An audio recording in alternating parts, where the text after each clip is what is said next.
Меламедінің басынан мынадай бір уақиға өтіпті. Оқу жылы аяқталған кезде, оның қалашығында мол байлық, сыңғырлаған 10 теңге пайда болыпты. Маламед әйелімен ұзақ мәслихаттасып, ол ақшаға не сатып алудың жайын ақылдасады. Ақыры әйелі Маламедке былай дейді: ешкі өсіретін жаққа барда, бір ешкі сатып ал. Ел ішінде есің кетсе, ешкі жей деген сөз бар емес пе? Маламед әйелінің айтқанын орындап сапарға аттанады да, бір ешкі сатып алып қайтады. Үйіне қайтып келе жатқанда, күн кешкіріп, жолда түнге қалады. Елсіз далада Меламед қатты қорқады.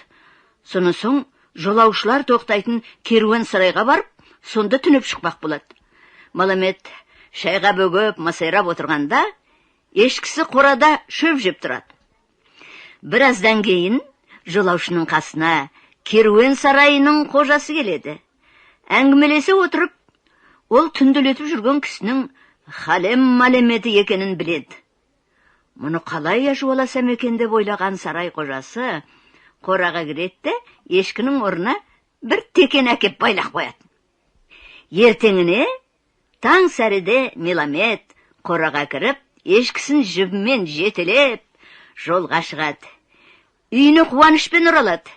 Әйелін көргенде даурға дауыстап: қайырмен берсінде, мен саған ешкі әкелдім, бар, сау бол, дейді. Әйелі шелегін алып, қораға барады да, қарсы алдында ешкі емес, теке тұрғанын көреді. Ол бұлқан-талқан ашуланып, өзінің бейпіл сөздерін Меламедтің шәкірттері балалар естік баладау депті именбестен, ауланып басына көтері, текені де, ерін де жерден алып жерге салып, балағаттай бастайды. Меламед масқара болғанына әбден қорланып, орнынан атып тұрады да, дәл қазір ешкі сатқан кісіге қайта барып, ешкі деп, текі сатқан алдамшы арсызды әлемге әйгілеп, масқара етуге ант ішеді.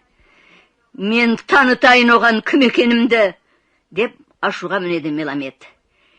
Теке мүйізіне байланған жіптің ұшын ұстап, жетелеген күйі ешкі сатқан кісінің аулына жүріп кетеді. Әлемде қандай-қандай алдамшылардың бар екенін айта кету үшін, ол жолдағы керуен сарайға бұрылады. Керуен сарайының иесі тағы бір сәтін тауып, зып беріп қораға кіреді, текені ешкімен ауыстыра қояды. Біраз тыныққан соң,